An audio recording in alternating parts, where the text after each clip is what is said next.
And good evening, everyone. We start tonight with the high cost of medications. More than 8 in 10 American adults say prescription drug prices are, quote, unreasonable. And among those who make less than $90,000 a year, nearly 70% of them say they have difficulty affording their meds. With that in mind, some of our state leaders want New York to get into the business of actually manufacturing our own medicine through the state health department as kind of a way to deal with the cost and also drug shortages. The state Senate recently passed a series of bills to tackle the price of prescriptions. Among them, the New York Affordable Drug Manufacturing Act. It would allow the state health department to partner with a manufacturer to actually produce generic drugs to add to the supply and hopefully bring down prices. There are two other bills that also caught our attention here. One would pave the way for us to import some drugs from Canada, which tend to be cheaper. Another would deal with the price of insulin by eliminating deductibles, copays, and other costs with that medicine.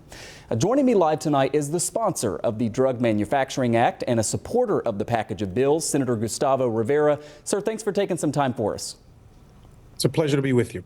Let me ask you first about the bill that you sponsored here that's among those that passed, because it certainly got some people's attention. And just to be clear, it's not like New York State is going to open up a manufacturing facility and hire its own workers and be making these drugs. But the goal here is to sort of fill the gaps, right, when there are shortages and with generic drugs try to get more into the system.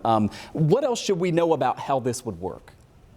Well, the first thing I'll tell you is that I'm always sad when we have to follow another state's leadership. In this case, it's California. A bill recently passed there, which mirrors this one, was basically what this would do is it would allow the state to enter into partnership with a manufacturer to produce generic drugs for folks who are on the Medicaid system or other programs that are run by the state. And this would save us an enormous amount of money. So yes, so no, it is not, we're not going to be producing them willy-nilly. We're instead going to partner with a company that can produce these.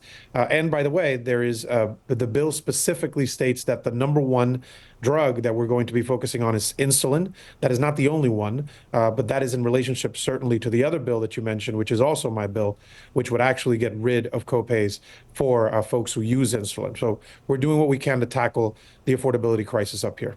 I want to ask you more about insulin in a moment, but I did reach out. This vote, your bill passed, I think, 55-11. It's a bipartisan bill, but one of our local state senators, Pat Gallivan, told me today he doesn't believe that this would actually solve the, I guess, problems within the generic drug market that exist right now, and he says it would add a layer of bureaucracy and maybe even increase costs. How do you respond to that?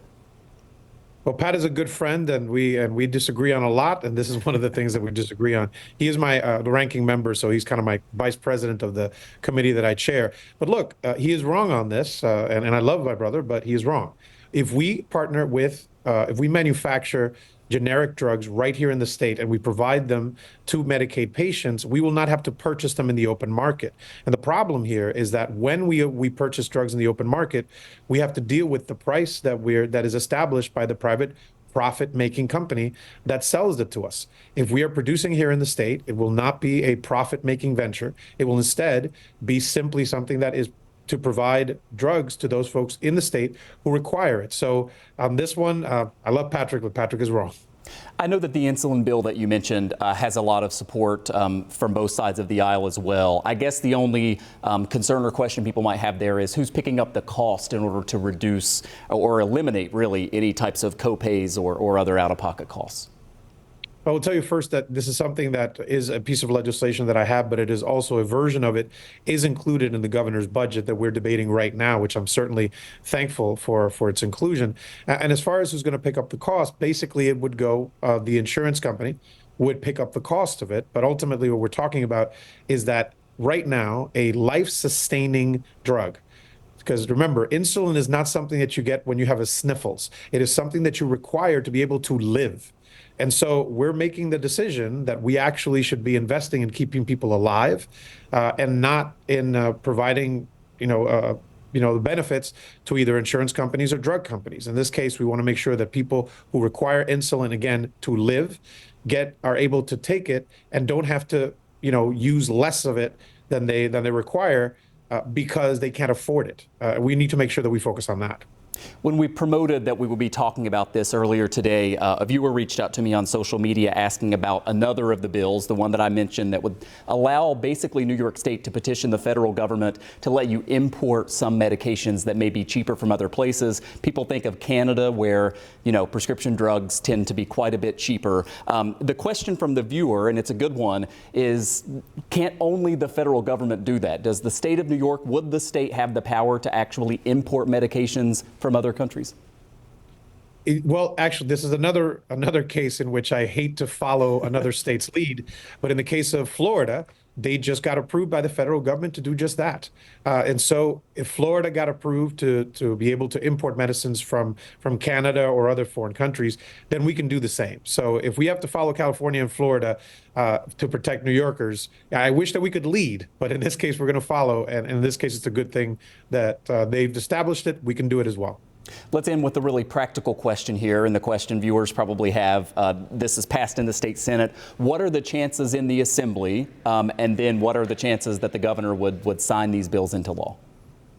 Well, first, I'll tell you that I'm very thankful, as I said earlier, that the governor has included versions of these bills not necessarily the manufacturing one, but certainly the insulin one in the budget. So it tells me that she is concerned with affordability as well as we are. And so I feel that we probably have a good chance of getting it signed. As far as the Assembly, I feel good about it there too. You should certainly ask my colleague in the Assembly, who's a sponsor, Amy Paulin, who is the chair of the Health Committee in the Assembly. Because she is the chairwoman there, I feel pretty good about it. But ultimately, we're going to do everything that we can to protect New Yorkers from this affordability crisis that we're in, and we're gonna do what we can to make sure that they're healthy. And obviously follow what happens with the state budget as well. As you mentioned, the insulin provision there. State Senator Gustavo Rivera is a Democrat. He is the chairman of the Health Committee. Thanks for taking some time to help us better understand this. We appreciate it. Thank you. Thank you for the invitation.